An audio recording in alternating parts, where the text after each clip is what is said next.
And there are a variety of other aspects, but this tells us where we need to sample for more water quality data that is going to have the fingerprint component that hopefully will get us to evaluate the distribution. Is the hog farm truly contaminating the buffalo? One final picture. I told you I was going to share some worm pictures with you. These guys are Platyhelminthes. They're also, in this particular case, Garavega is the name of the worms. I've been around, I've floated the buffalo with my glasses for 20-some years. I have never seen a occurrence of organisms like this, and you can't see it in this image. In enlargement, I will send me an email, and I'll send you this picture. You can check it out. I need to know what these organisms are, where they are from, how they form. They're probably, I was told by the biologist who identified them as Steve Craig, that overall they like to feast on organic matter such as pig manure. It doesn't have to be pig manure, but it is consistent. A lot of these measurements we make are consistent. So here's the summary. The data that we have collected, the data you've heard from Dane, the data you've heard from Chuck, the data that you've heard from Victor, all of these pieces of information are consistent. There isn't a single one yet that's a smoking gun, but if we keep looking for it, by golly, I contend we're going to find it. And the final point I want to make is we owe all of the contribution of the people with whom I work. It's amazing.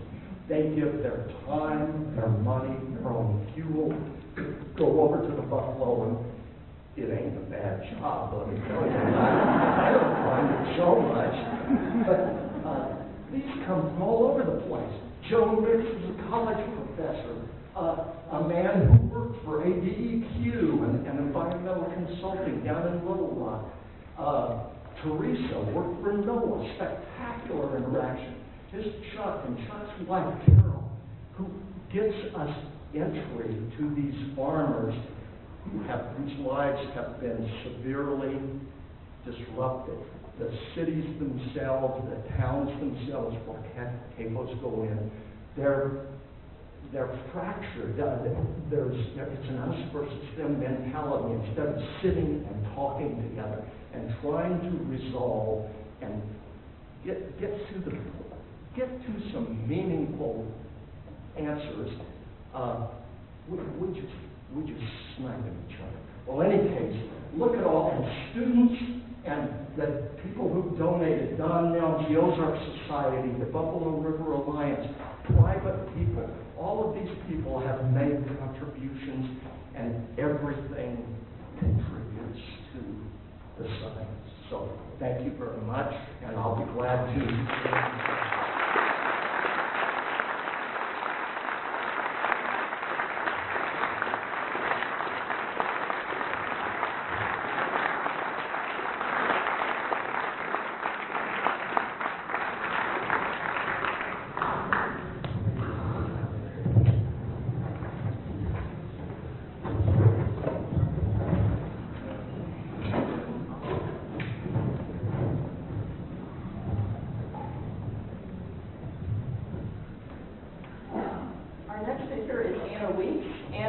Environmental Policy Associate for the Arkansas Public Policy Panel. She's out of Little Rock. In her position, she develops the overall strategy for the organization. She mobilizes people and does policy work around environmental issues, including clean water, clean energy, energy efficiency, and more. She helps the Citizens First Congress coordinate campaigns for environmental policy changes, and conduct public outreach to educate Arkansans about environmental issues. Anna has a strong background in environmental policy and experience in coordinating campaigns and outreach. She's done extensive policy and legal research in the nonprofit, for-profit, and government sectors. Anna has a JD from the University of Arkansas School of Law and a BA in Environmental Studies from the University of North Carolina.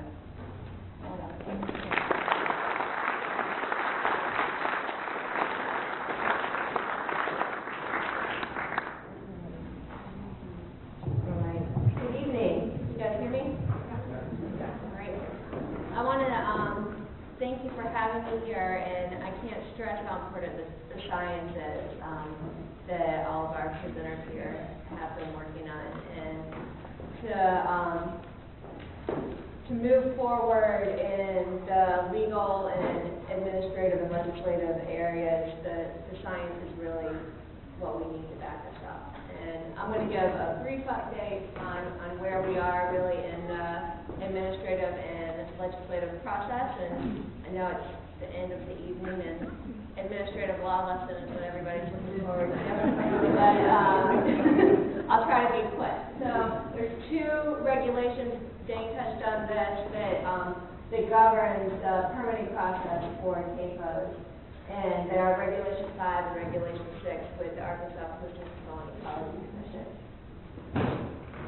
In the past year, there's been two separate rulemaking processes going on to change these, to change Regulation 5 and to change Regulation 5 and 6 together. So there was one, an Act 1511 that was passed at the legislature in 2013 that proposed changes to the notification procedures that have to be followed when somebody applies under the general permit for a CAFO.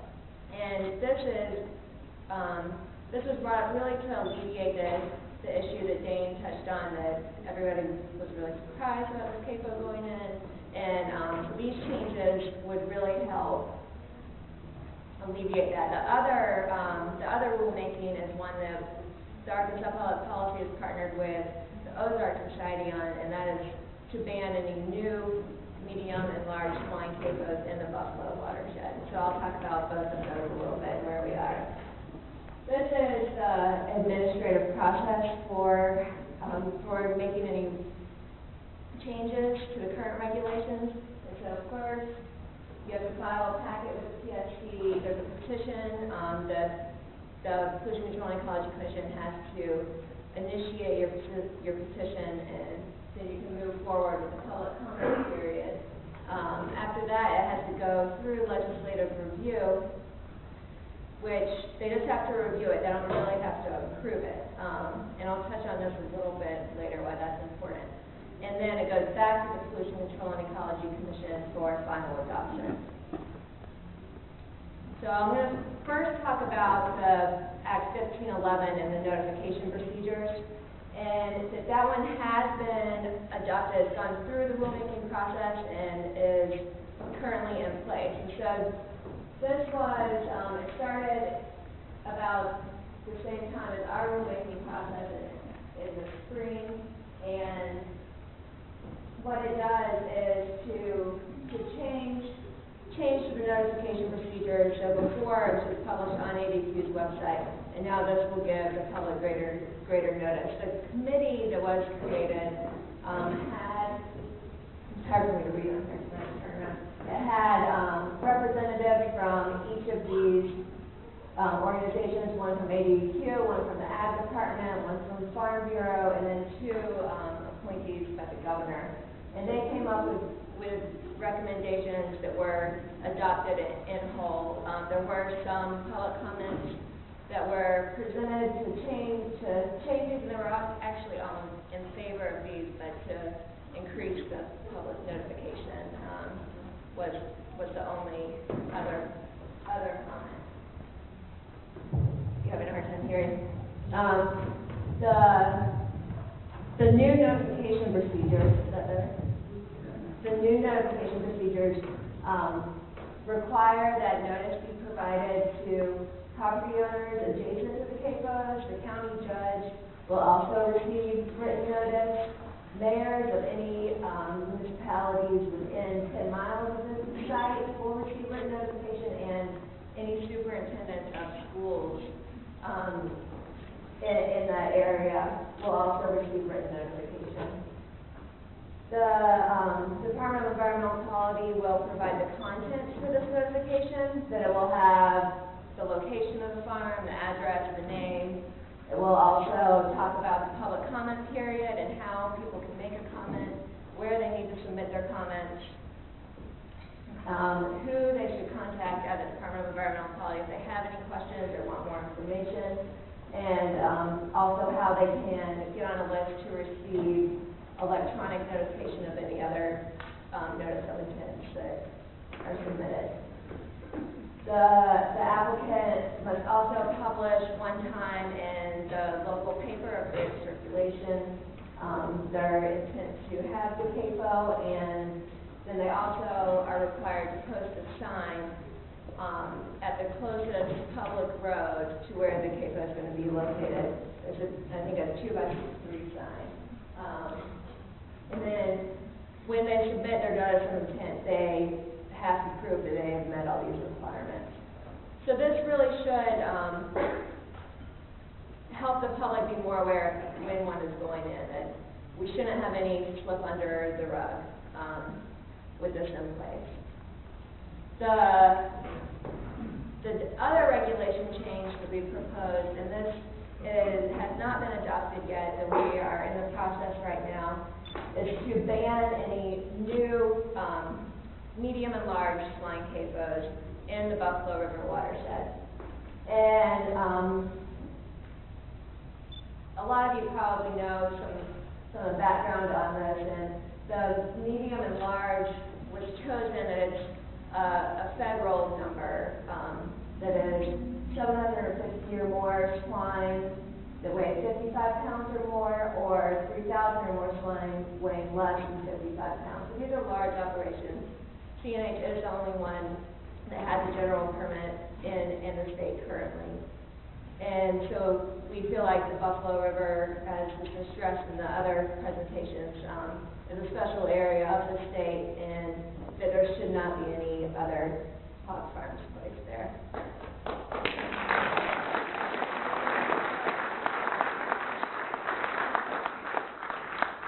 So right now we have we've gone pretty far in the process. We've gone through the petition to initiate rulemaking. We started in April. The public comment period was held for 30 days over the summer, and over 2,000 comments were received. The Department of Environmental Quality has said that this is the most public comments they've received on any rulemaking change that they've had before, and 93% of those were in favor of the proposed changes.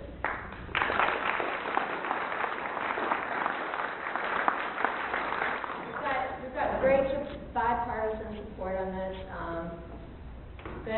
The next step is to go through the legislative review process, and we had our first hearing with what the rules require is to go to the Public Health and Labor Committee, and then once it goes through, is reviewed by them, then it goes to the Administrative Rules and Regs Committee. We had our hearing with the Public Health Committee, and they decided at that meeting not to review it, that they felt like it needed to be heard jointly with the Agricultural Committee. And so that's where we are right now, that those two committees don't have a regular meeting, and so we're trying to get them to schedule meetings, and we don't know when that's going to be. Definitely not before elections. So we were hoping that this coming Friday, the 24th, the Pollution Control and Ecology Commission was really when we would be going for our final adoption, but we've hit a snag with the legislative review, and so we're waiting for those dates. The moratorium that was issued at the same time as when we proposed this change is going to expire on the 22nd. And so that moratorium does the same thing as this ban was, that it prohibits any new medium and large swine CAFOs from being permitted in the Buffalo River watershed. It will expire on the 22nd, and since there haven't been any changes since we did our proposal, and the moratorium will expire, the Pollution Control and Ecology Commission is voting again this coming Friday to extend that moratorium for another 180 days. The last thing really that I wanted to talk about was the elections coming up. There is one on the ballot. There is SJR 7, which is an would change the rulemaking process, where currently, during legislative review, it just has to be reviewed, it doesn't have to be approved by the committees. This constitutional amendment would change it to make it where the legislature would have to approve any changes to the regulation. And so currently, doesn't happen very often, but the Pollution Control and Ecology Commission, for example, could go ahead and approve these changes without having the legislative approval. But it's uncommon that it happens, but it can happen. If this change takes place, then they wouldn't have that authority at all anymore. So that will be on the ballot, and could possibly change the way this rulemaking goes through, if it's, depending on how long it's held up. So right now where we are is just waiting for well, we're not really waiting, we're encouraging the committees to set up a meeting together and move forward there. And we will take questions now, I believe.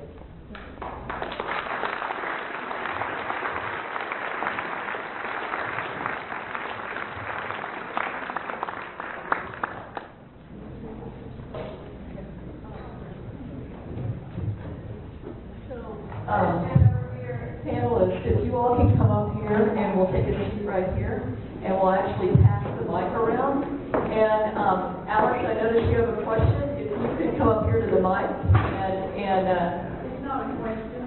I just wanted to let you all know that we have information, points about why we support the third party group. I'll try and repeat what you just said. We've got a piece of paper that's got third party. So, the Ozark Society has information back here on their table about this third-party rulemaking, and you all are allowed to pick some of that up if you'd like. People that have questions for the panelists, if you could come right up here to the microphone and stand in line and actually state your name and who you're directing your question to, that would be very helpful. Also, before we get started on that, Jenny wants to raffle off the capo brush. Yeah, the drawing, excuse me.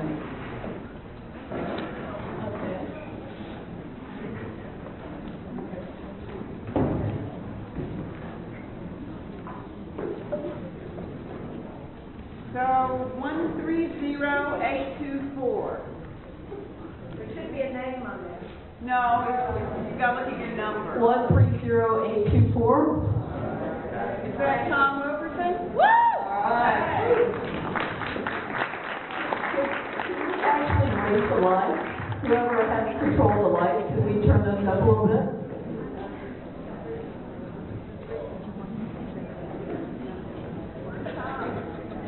Up here, Jenny. Before we start questions. And then we have one more drawing. Congratulations, Ellen. Okay. And the next one is 130823. Oh, no, okay. Same family? One per family. 130780. Come on up, Diana. I'll bring it to you. I have to bring it to you. Okay. Okay. Okay, Liz, you have something you'd like to announce.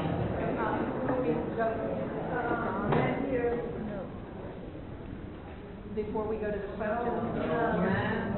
You gotta write those out in 3 seconds.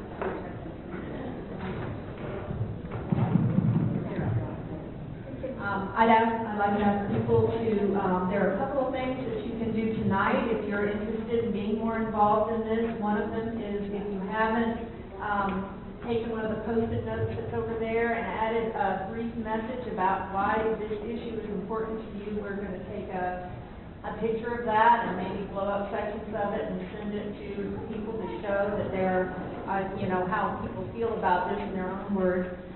We also have a sign that, if you would like to have a yard sign, we have the big signs, at the back of the room, and, Jenny, was that it? And then I'd like to add a couple of things that I forgot initially. This event is sponsored by Buffalo River Watershed Alliance and the Ozark River Stewards. And if you would like to make a donation to any of the groups back here, we're all working together, and we certainly would appreciate that. So that's my plug for money.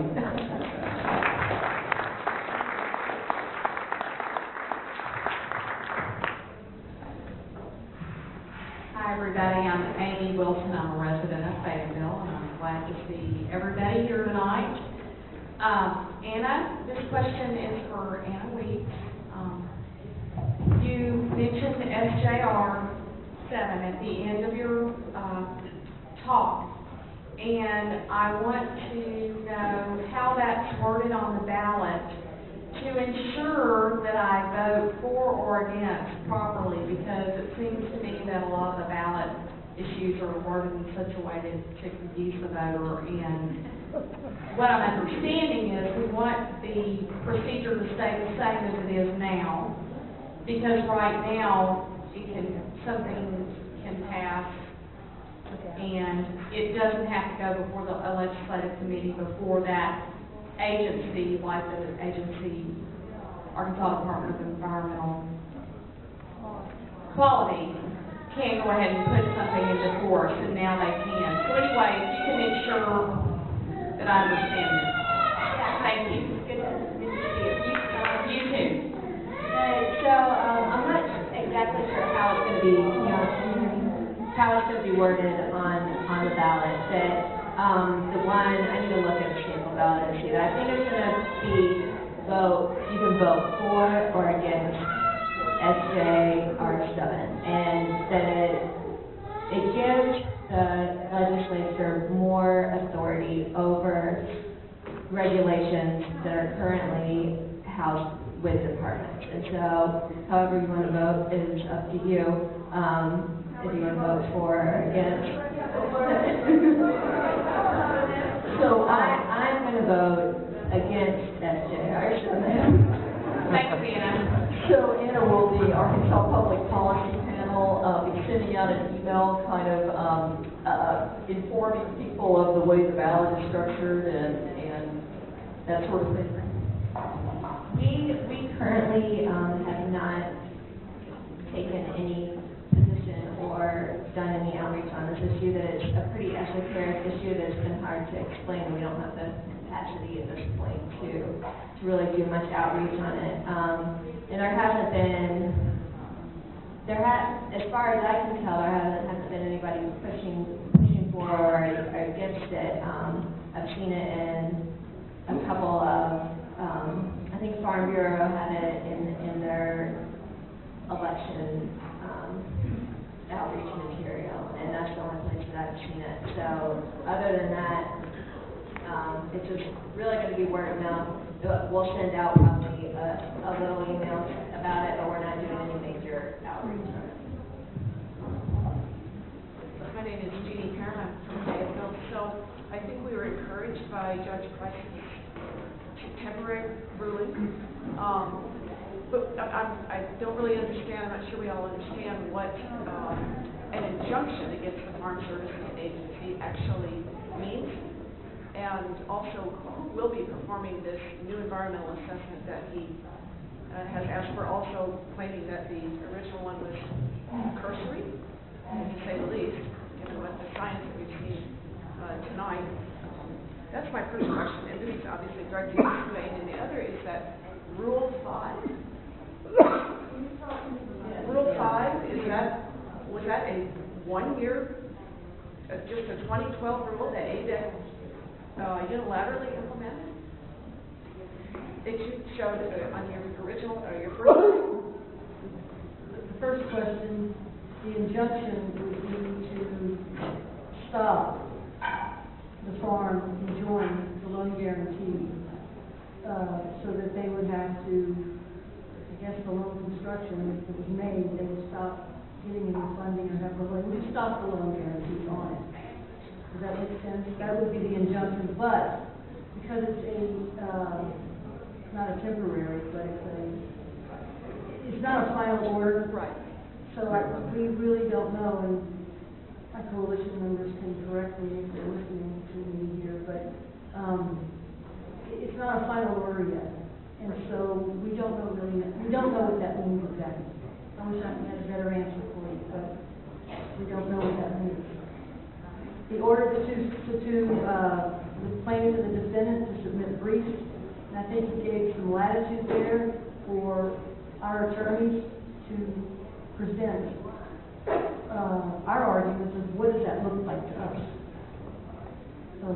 And then the second question I think you asked was The Rule 5, which was, I hadn't heard that, Okay. along with the plasma arc and several other things tonight that Okay. are new to us, but Rule 5. Well, what my understanding is, and Aaron may be able to correct me, but when I was doing the research, this was promulgated in October of 2011.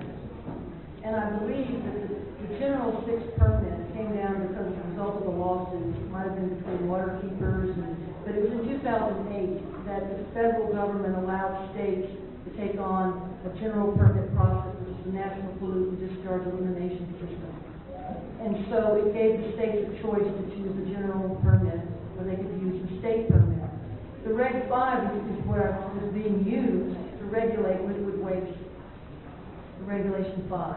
In October of 2011, because of duplicating and educational requirements as part of the state permit that were also going to be part of the general permit, AEQ came in with stakeholder input, extensive industry input, saying you shouldn't be duplicating and you shouldn't have to get both permits. So they gave these operators a chance to take on a general permit of a larger size, which a large capital could do.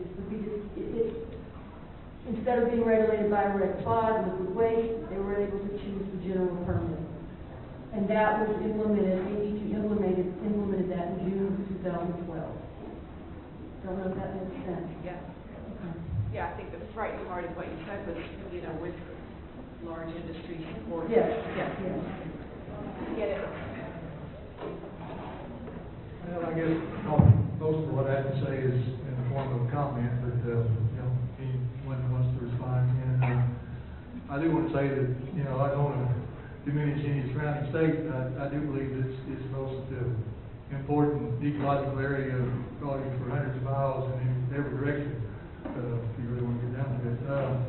And I think with all the people, families that have been moved off their land to eminent domain, I think it's a little disingenuous for them to make such a big thing out of these farmers not having done anything wrong. Because all the people that moved off to eminent domain didn't do anything wrong either. Could you state your name, please, for us? David, my name. I am concerned that the land below the farm on Big Creek, when it comes up for sale, which it probably is going to do at some point for whatever reason, I don't believe anybody's going to want to move into that land to live and raise a family. It's going to be going to people that don't want to live there, that want to farm it, or, and that's okay, but most